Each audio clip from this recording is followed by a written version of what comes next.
Well, after years of work, another stretch of the South Freeway was open to traffic today. Latest section of Highway 288 makes it possible now to drive nonstop from the South Loop to Angleton, about 30 miles to the south. But Eyewitness News reporter Deborah Wrigley learned that there is some concern now over funding the project's completion all the way to Lake Jackson. For the town of Angleton and the State Highway Department, the new section of the South Freeway was something worth celebrating. It now completes the South Freeway from Loop 610 in Houston to just north of Angleton. It represents 31 miles of four-lane concrete highway, 10 years in the making. By tomorrow, and weather permitting, some 30,000 drivers should begin making their ways from Houston to Freeport. Last weekend, that drive took about an hour and a half. This weekend, it's expected to take 45 minutes.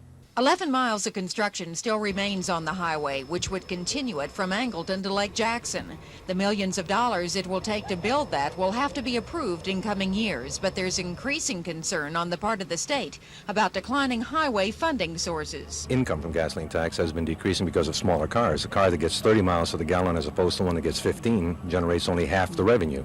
And the same thing with license plate fees. For that reason, Governor Bill Clements announced today he favors a so-called user's tax to pay for highway construction.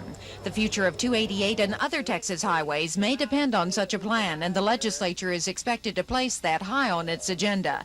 But for now, drivers seem pleased enough to have this new roadway. Deborah Wrigley, Eyewitness News.